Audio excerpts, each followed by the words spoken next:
Fizemos uma perícia de disparo. Nessa perícia, os porteiros do prédio também foram intimados para comparecer. O vídeo que a gente chegou a divulgar na manhã de hoje é muito elucidativo de que é muito perceptível um disparo dado no subsolo da portaria. E os porteiros foram categóricos em dizer, não ouvimos nenhum disparo. O vídeo é muito elucidativo. A perícia técnica também comprova isso. Então conseguimos comprovar e a versão dele começou a não fazer mais sentido. O laudo do IML da Daiane apontou que ela tinha, na verdade, 2 disparos de arma de fogo na cabeça, descredibilizando ainda mais sua versão. Encontramos o telefone no esgoto, no local onde ele apontou. O telefone ficou lá por 41 dias.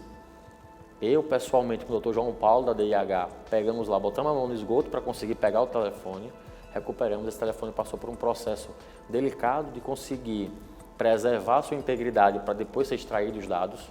Foram obtidos 100 GB de informação do telefone da Daiane até a gente conseguir achar aquele vídeo, que foi o último vídeo, comprovando então que não existiu nenhuma discussão prévia. A Daiane calmamente desce ao subsolo, até chega a citar no vídeo a presença do Kleber.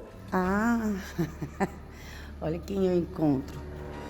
Acabou de perder minha energia no 402. Que já está lá aguardando, com a luva nas mãos, com o carro posicionado próximo ao almoxarifado, com a capota aberta. Ele intercepta a Daiane, dá um golpe. Então, ele a leva para o carro, do carro, ele dissolve o corpo. E possivelmente os disparos foram dados lá no local, já que a perícia, aliada às diligências feitas pela Polícia Civil, identificou que o tiro não foi no subsolo. Portanto, não sendo no subsolo, ele foi dado em outro lugar. O local mais possível é o local da desova do corpo, onde ele possivelmente terminou de executar. O crime foi então premeditado, foi feita uma emboscada na qual o Kleber atrai Daiane ao subsolo, desligando o separador de energia. Lá ele já espera, com luvas, capuz, carro posicionado. Em menos de 8 minutos, ele consegue deixá-la inconsciente, retirá-la do local e deslocar cerca de 15 quilômetros, ir e voltar em cerca de 48 minutos. Porque uma desavença que durava anos culminaria com um homicídio naquela data específica? O que poderia provocar isso, sendo que já tinham diversos BOs, já tinham diversos processos civis e criminais? Mas tem um fator muito interessante, prévio ao cometimento do crime. A Daiane, ela entra com um processo na justiça em março de 2025, alegando abusos praticados pela administração, proibição da utilização das áreas comuns, o impedimento da prática da corretagem dos seus apartamentos. Em outubro, Kleber elabora uma Assembleia Geral Extraordinária, coloca como um dos pontos a proibição da Daiane de frequentar o prédio, porque Daiane não era proprietária, ela era filha da proprietária, que era Nilce. Então, como ela não era proprietária, ela poderia de alguma forma ser impedida de acessar os prédios e praticar a corretagem lá no condomínio. Porém, em dezembro de 2025, dia 11 de dezembro, 6 dias antes do crime, Daiane tem uma vitória na justiça.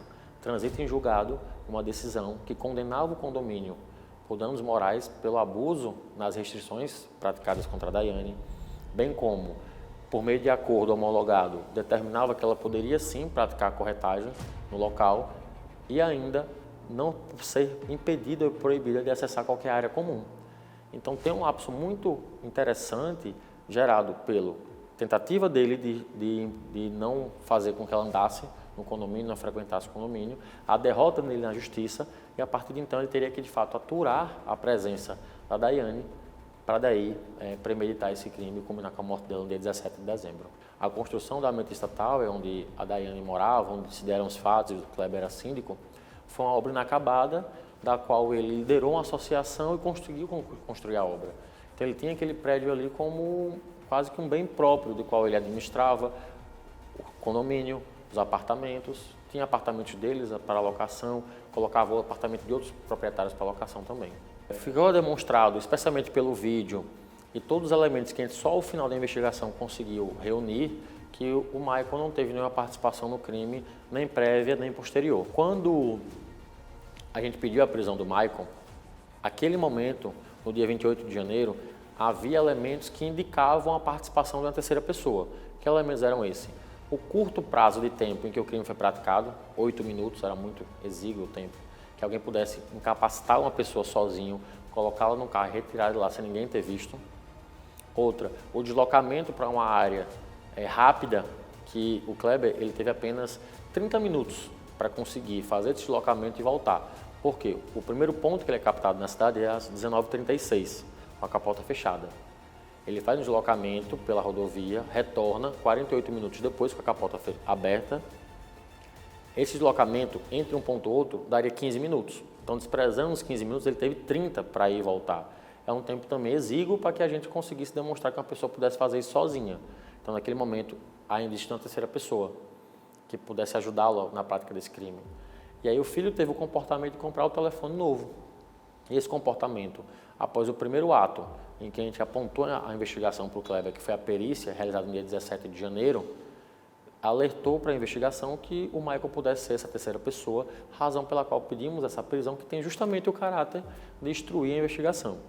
Posteriormente, no interrogatório do Michael, ele relata o seguinte, que a compra daquele telefone tinha relação com a administração dos aplicativos bancários que estavam vinculados ao telefone do Kleber. Fala, citação direta, que o Kleber confessou para ele, no dia 15 de janeiro, que teria praticado esse crime, e começou a desconfiar que ele pudesse ser preso. Então, ele não queria que aquele telefone fosse apreendido para que a administração dos aplicativos, dos bancos, pudesse ser continuada. E aí, então, o Michael adquire um telefone novo, o pai habilita o número antigo no telefone novo. Aí ocorre que também, nas buscas e apreensões, o telefone antigo estava na casa, então não foi descartado. A intenção, de fato, não foi descartar o telefone, mas tentar ali eximi-lo da apreensão pela Polícia Civil. Talvez não esperasse que essa informação pudesse vir à tona, talvez esperasse que não ser preso, ainda que fosse preso, que a gente não conseguisse extrair a informação. O telefone da Daiane ficou 41 dias no esgoto e a gente conseguiu recuperá-lo e extrair o vídeo. E é interessante esse caso, caso triste, infeliz para a família, mas peculiar pelo fato de não ter testemunhas, não ter câmeras de vídeo de monitoramento, mas Daiane acabou sendo a testemunha do próprio homicídio.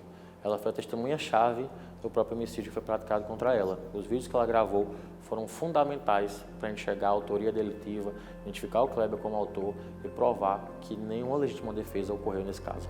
Ah, olha quem eu encontro. Vamos lá, se tem menina brincando de desligar as coisas.